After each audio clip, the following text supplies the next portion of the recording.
আলাদা করে চাল সিদ্ধ করার ঝামেলা ছাড়াই কিভাবে ঝটপট বাসায় তেহারি রান্না করা যায় সেই রেসিপিটি আজকে আমি আপনাদের সাথে শেয়ার করব। আসসালামু আলাইকুম। চলুন আমি কিভাবে এই তেহারি রান্নাটা করেছি সেটি আপনাদের সাথে শেয়ার করি।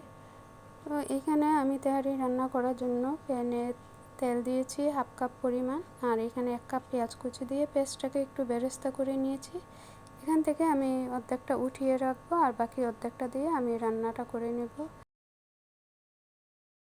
এখানে আমি 900 গ্রাম চালের জন্য 1.5 কেজি পরিমাণ গরুর মাংস নিয়েছি। মাংসটা দিয়ে আমি একটু ভেজে এখানে দিয়ে দিলাম প্যাকেটের মশলা, তেহারির মশলা যেটা, আর এখানে দিয়ে দিলাম আদা রসুন বাটা, দিয়ে দেবো স্বাদ মতো লবণ। আমি কিন্তু একটা প্যাকেট মশলার অর্ধেকটা ব্যবহার করেছি আর বাকি অর্ধেকটা আমি আগে ব্যবহার করেছিলাম।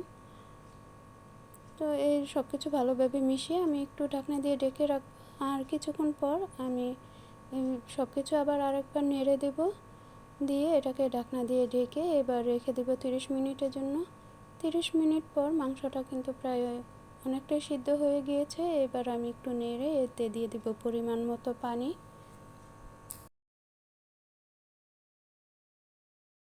পানিটা দিয়ে আমি একটু নেড়ে নিলাম, তারপর এখানে দিয়ে দেব কতগুলি কাঁচামরিচ।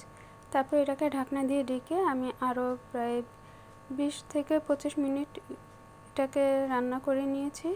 মাংসটা যখন অনেকটা সিদ্ধ হয়ে এসেছে এই পর্যায়ে এখানে আমি দিয়ে দিলাম পোলাও চাল। চালটাকে আমি খুব ভালোভাবে ধুয়ে 10 থেকে 15 মিনিটের জন্য রেখে দিয়েছিলাম। আপনারা চাইলে এটাকে 1 ঘন্টা রেখে দিতে পারেন, এতে করে পোলাও রান্নাটা খুবই ভালো হয়। তারপর সব কিছু নেড়ে আমি ঢাকনা দিয়ে ঢেকে রেখে দিয়েছিলাম কিছুক্ষণ। তারপর কিছুক্ষণ পর আবার এগুলি সব কিছু নেড়ে ভালোভাবে উল্টে পাল্টে আমি আবারও ঢাকনা দিয়ে ঢেকে রেখে দেব। তারপর এটাকে আমি দমে রাখবো কিছুক্ষণের জন্য। আর এই যে দেখতেই পাচ্ছেন পোলাও চালটা কিন্তু অনেকটাই ঝরঝরে হয়েছে।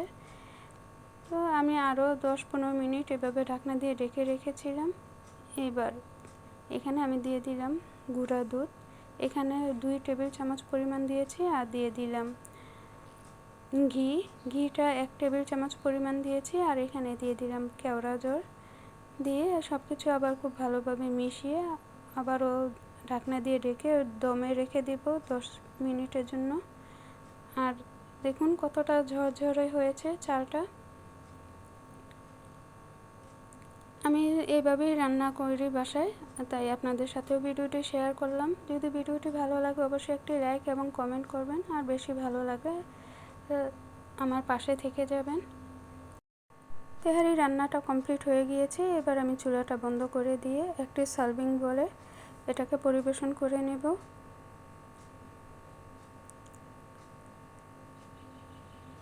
তারপর আমি এইখানে এর উপরে দিয়ে দিব আগে থেকে ভেজে রাখা পেঁয়াজ বেরেস্তা, আর এখানে কিছুটা পেঁয়াজ আমি রিং করে কেটে নিয়েছি, সেটা দিয়ে আমি একটু ডেকোরেশন করে নিলাম। আজ এই পর্যন্তই। আল্লাহ হাফেজ।